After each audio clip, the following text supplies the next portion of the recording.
Ready. আসসালামু আলাইকুম, সবাইকে অনেক অনেক ধন্যবাদ। আশা করি সব ভালো আছেন। আজকের আপনাদেরকে এমন একটা জায়গায় নিয়ে আসছি, আপনারা ভিডিওটা এমন একটা জায়গায় দেখবেন যে এটা হলো ধনবাড়ি নবাববাড়ি। ধনবাড়ি নবাববাড়িতে আজকে আপনাদেরকে নিয়ে আসছি। আমি আজকে টোটাল জায়গায় যে আছে সব কিছুই আপনাদেরকে দেখাবো। আসেন আস্তে আস্তে এদিকে নিয়ে আসো, মাথা নিয়ে আসো, পোস্ট করো, পোস্ট করছো, হ্যাঁ পোস্ট কর। আজকে আপনাদেরকে নিয়ে আসছি ধনবাড়ি নবাববাড়ি।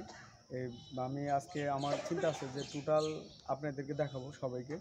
আস্তে আস্তে আমি সব কিছু দেখাবো আস্তে আস্তে এটা হলো, আপনারা সবাই জানেন যে এটা ধনবাড়ির নবাববাড়ি। এটা হাসান আলী চৌধুরীর নামে নবাব ছিল। এটা আজ থেকে অনেক বছর আগের নবাব পরিবার। আমি আজকে যেখানে আসছি এটা হলো ধনবাড়ি নবাব মসজিদ। এখানে টোটাল এদিকে ভিডিওগুলো যা আছে সব কিছু এগুলো দেখো, দেখতে পাচ্ছেন যে এটা নবাবের আমলে মসজিদটা তৈরি করা। এটা অনেক সাল থেকে মসজিদটা তৈরি করেছিল। দেখতে পাচ্ছেন খুবই সুন্দর একটা মসজিদ। এটা মার্বেল পাথর দ্বারা নবাববাড়ির মসজিদটা তৈরি করা হয়েছে। দেখতে পাচ্ছেন, পোস্ট করো। আমি আস্তে আস্তে ভিতরের দিকে যাচ্ছি, আপনাদেরকে দেখাচ্ছি যে দেখতে পাচ্ছেন যে এটা ধনবাড়ি নবাব বাড়ি।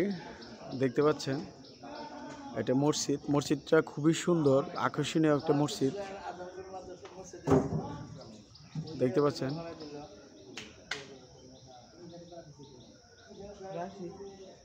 মসজিদটা খুবই সুন্দর। মসজিদটা মার্বেল পাথর দ্বারা তৈরি। এটা অনেক বছর আগে থেকে তৈরি। আমি এখন নিয়ে আসছি আপনাদেরকে ধনবাড়ি নবাবের যে একটা বিশাল বড় একটা পুকুরটা দেখতে পাচ্ছেন, খুবই সুন্দর এবং আকর্ষণীয় জায়গা।